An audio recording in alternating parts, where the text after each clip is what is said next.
Kebetulan aku dapat update juga dari pengacaraku bahwa memang benar pihak Reski, pihak lawyer sudah mengirim surat kepada pihak saya meminta tes DNA. Nah, dari mulai sini saya sudah serahkan sepenuhnya kepada tim kuasa hukum saya, gitu kan, untuk langkah selanjutnya seperti apa. Rencananya memang kami akan buka SP3 laporan pidananya di Polres Selatan gitu. Sudah dijawab lagi, sudah. Mungkin gini ya, ini menurut paham saya ya. Kenapa pengacara saya menjawab seperti suratnya seperti itu adalah karena kan di putusan MA, di amar putusan itu tidak ada tertulis harus tes DNA. Ini sudah merupakan keputusan yang inkrah gitu.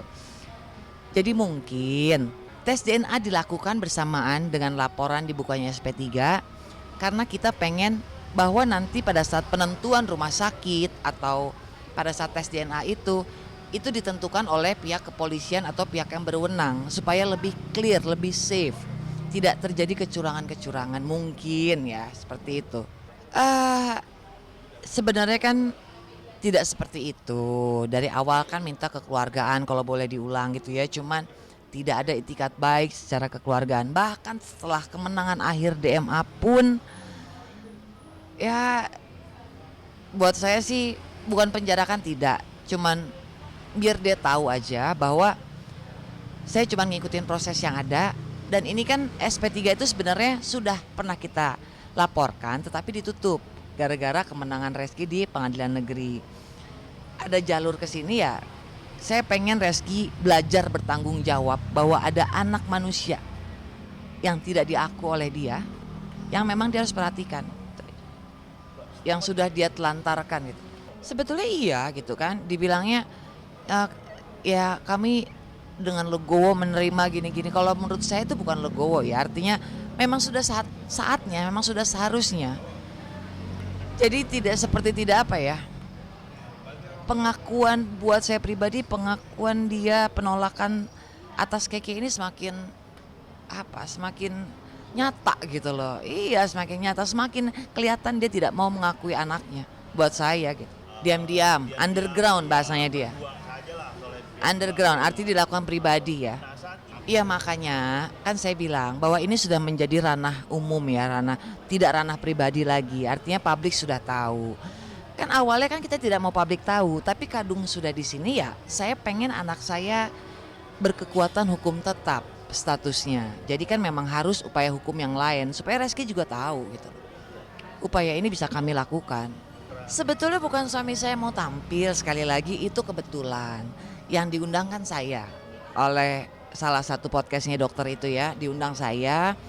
Tapi ada, buat saya pribadi pertanyaannya dokter itu di podcast terlalu menyudutkan saya. Menyudutkan dalam arti begini loh, pertanyaan-pertanyaan dia terlalu, perandaiannya terlalu jauh gitu loh ya. Tidak, kalau mau dibilang saya tersinggung pada saat podcast, iya saya tersinggung. Tapi karena gini, beliau si dokter itu mengandaikan persoalan saya ini dengan, mohon maaf ya bukan melecehkan satu profesi, dengan profesi pelacur gitu loh.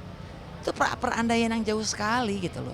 Dan mau apapun profesinya ya, mau bagaimanapun ada ilmu pengetahuan tes DNA.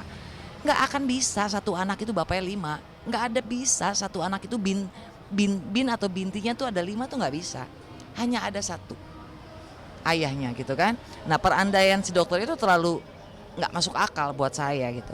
Akhirnya tiba akal, suami saya dipanggil di situ karena kebetulan nemenin gitu loh.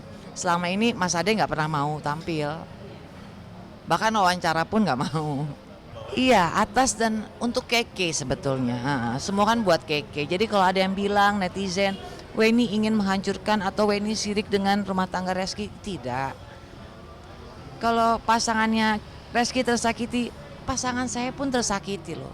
Yang ngurus Keke dari kecil kan. Yang dia bilang, Keke mungkin bukan anak biologi saya, tapi Keke anak batin saya. Tapi kan anak ini udah besar, sudah kritis. Dia mau tahu ayahnya siapa. Itu aja. Tapi dipersulit sama Reski dengan penolakannya itu loh yang buat saya blunder, nggak gentle lah. Saya kan berhenti, itu udah lama saya ungkap Mas. Udah berapa bulan yang lalu, tahun lalu saya ungkap. Karena gini, kesian anak saya gitu. Tapi kan ini sudah di ranah hukum dan melibatkan banyak orang. Dan apalagi ini untuk satu kebenaran gitu. Jadi saya maju terus. Tapi kan saya ibu, saya tahu anak saya sakitnya seperti apa. Makanya saya bilang sama Reski, saya berhenti kasus ini. Saya berhenti saat ini juga. Tahun lalu ya. Asal Reski ngomong sama saya bahwa benar Keke bukan anak dan darah daging saya. Itu cukup. Ya, artinya gini, kita semua sudah tahu lah, netizen pun tidak bodoh gitu kan. Artinya Reski selalu bersembunyi di balik pasangannya. Reski tidak pernah tampil. Selalu dia di belakang pasangannya ya kan. Buat saya begitu. Jadi berani dong tampil. Saya tidak masalah. Saya tidak punya perkara atau masalah dengan pasangan Reski. Ini kejadian di masa lalu. Saya hanya menuntut dan saya berperkara dengan Reski. Maju dong Reskinya. Gitu loh. Jadi buat saya dia tidak laki-laki banget gitu loh. Nafkah pasti gitu ya. Sekarang itu tergantung kesepakatan aja dan tergantung kemampuan kan. Kalau misalnya nafkah itu kan buat saya pribadi ya selayaknya seorang ayah menafkahi anaknya lah. Tapi kalau tidak pun ya nggak apa-apa, itu adalah pertanggungjawaban dia dengan yang di atas gitu kan. Tidak semudah itu karena ada aturannya. Keke kan masih di bawah umur, masih harus dengan ibunya gitu kan. Tapi kalau anaknya mau sudah mulai bisa adaptasi ya dari kedua belah pihak pasti saya kasih kok. Karena bagaimanapun itu ayahnya. Gitu.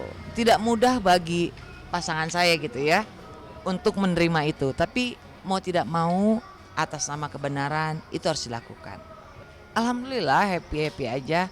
Kemarin dia sempat mau diundang acara juga tuh sama podcast. Saya tidak pernah membatasi, saya tanyakan ke anaknya, kayaknya nggak mau. Dia menghindari sekali ya berbicara soal ke arah-arah sini gitu. Keke anaknya pinter, Keke tahu persis kok seperti apa. Cuman untuk dia ngobrol sama saya dia masih ngerasa apa ya, ini belum sesuai umurnya gitu. Jadi masih ngerasa nggak enak lah. Saya pengen yang terbaik bagi kedua belah pihak. Dan semoga nanti apabila terjadi DNA dilakukan secara terang benderang, dilakukan secara profesional dan lokasi tempat ditentukan oleh pihak yang berwenang lah. Tidak ditentukan oleh pribadi gitu. Mohon doanya aja. Kemudian